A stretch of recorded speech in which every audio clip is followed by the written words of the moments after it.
Help keep Kinks and Beats Daily ad-free and receive bonus content early with a contribution of 20 cents per episode. Visit herohabit.com/shop for more information.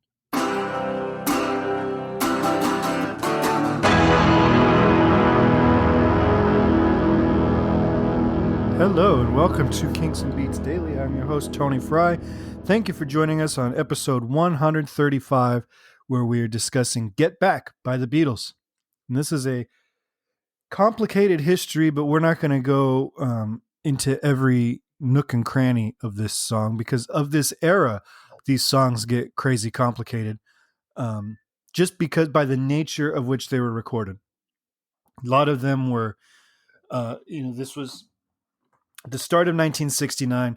The Beatles are going into what is then known as the Get Back sessions. Eventually will be Let It Be, to film a movie.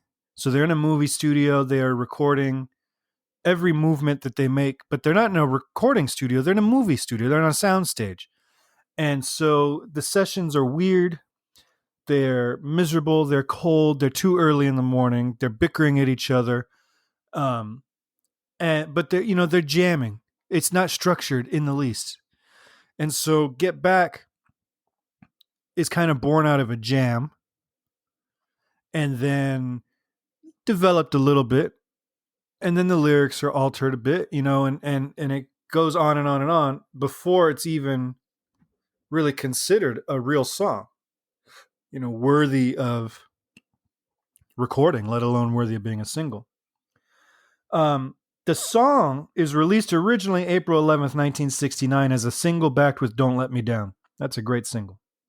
And it's released later on the Let It Be album. It's the last track on the Let It Be album. It's a different version on the Let It Be album that came out May 8th, 1970. So a little over a year between the single release and the release on an album, which was crazy, unheard of at this point in the Beatles' career. The single's credited to the Beatles with Billy Preston. It's the only single to have a shared credit like that. And it's also the first single released in real stereo in the United States, which actually surprised me when I read that. Single, number one hit around the world. And it is the American number one that ties Elvis Presley's record for 17 chart toppers. So from here on out, every number one makes them bigger than Elvis. They are now tied at the Get Back release. Billy Preston, who plays on this track and delivers maybe one of the most famous Fender Rhodes solos of all time, did a cover of this song for the Sgt. Pepper movie in 1978. And incidentally, if you subscribe to one of our non-sports subscription boxes, you may get some trading cards from that movie. That's right. I have trading cards with Billy Preston and Peter Frampton and the Bee Gees and Alice Cooper and Earth, Wind and Fire that are going out to subscribers. Anyway, that was a shameless plug. Recording of this tune, actual recording. We're not talking about the jam sessions that led up to it, but actual earnest organized recording of this tune began January 23rd, 1969 at Apple Studios, despite having been rehearsed and jammed on during the Twickenham film sessions the weeks prior. And the original lyrics when they were jamming over it were a satire that focused on immigration debates of the time, and they were satirizing specifically one council member or parliament member or whatever they're called. And so those sessions are widely known. You can find bootlegs of them called No Pakistanis.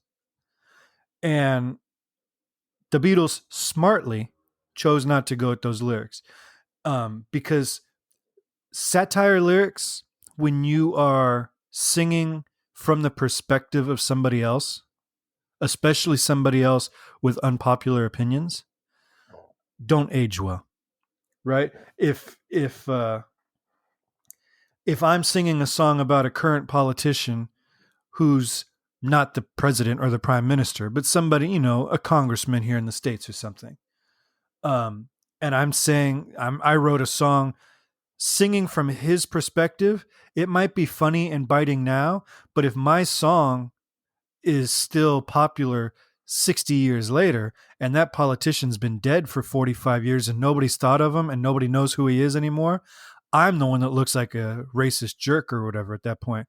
So they were smart because, like, nobody in America would have known, especially today.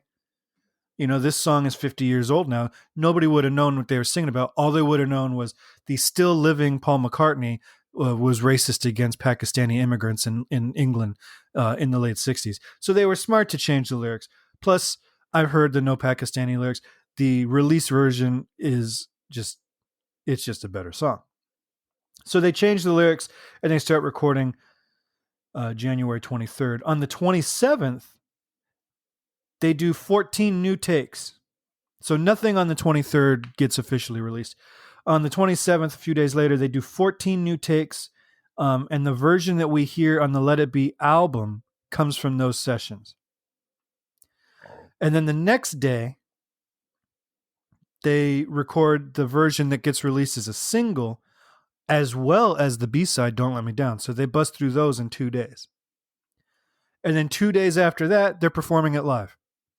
So over the course of between January 23rd and January 29th, they have recorded 30 takes of this track. They've got a single version. They've got a version that will ultimately come out on an album that they don't know that at the time. And they're performing it live on the rooftop. They did this song 3 times live. The first one was kind of a warm-up sound check. Then they did it for real, and then they closed the set with it again. And this is the point when the cops are showing up. And so that final time is the last song of their set. Cops are there shutting them down. And it features the John Lennon quip, I hope we pass, thank you on behalf of myself and the band, and I hope we pass the audition.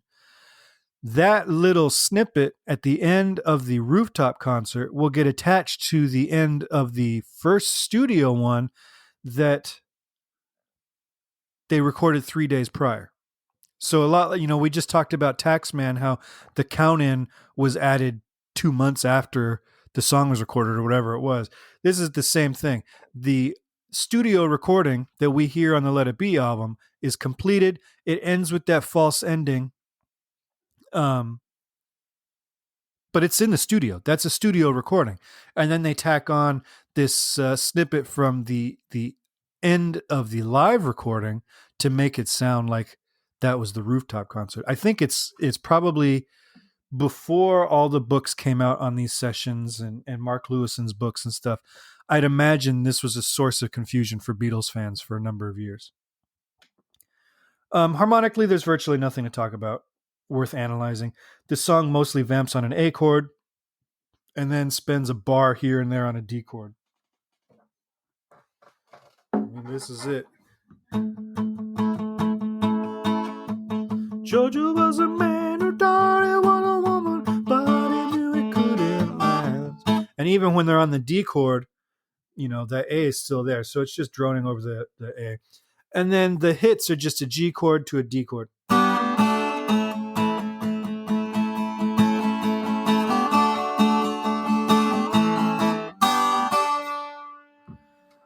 Got a cool drum line by Ringo, kind of a moderated or a modified train rhythm.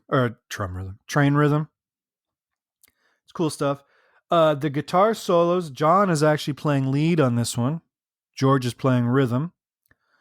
And John turns in two really solid, they're the same solo 2 times, but he turns in a really solid guitar solo on this. And it's one that, if you try to play it, it's very hard to play with the phrasing and stuff that John has. And I own a casino. He's playing a casino at these sessions. I own a casino. So it's like the exact same guitar. And it's hard to get the phrasing that he's got such a unique touch. And you kind of hear it when he does his solo on Honey Pie from the White Album.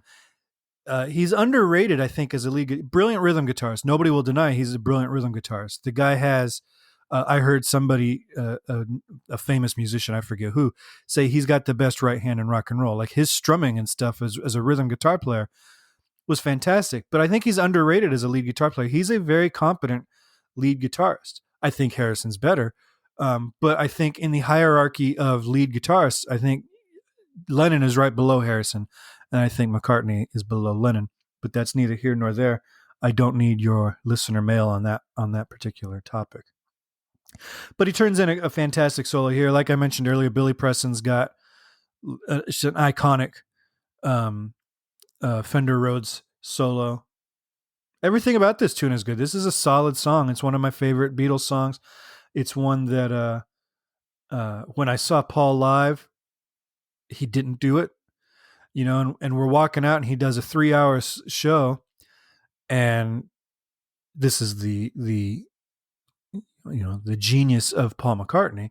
He did a 3-hour show, and there was still another hour and a half, 2 hours worth of songs that I would have loved to have heard him, and I wouldn't have cut anything he did, but there was still a ton of songs that I wish he would have done live at the concert I saw. Get Back was definitely on that list.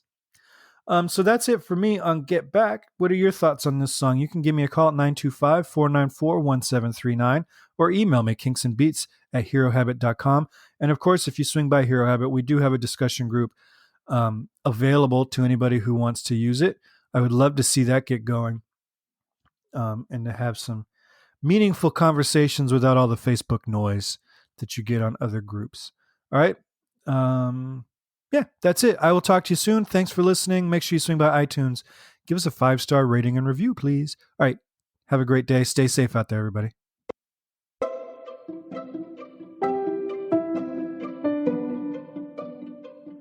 This podcast is presented by the Hero Habit Podcast Network. Swing by HeroHabit.com today to comment on this episode and poke around our growing database of sports and pop culture news, reviews, and collectibles. HeroHabit.com. Collect your heroes.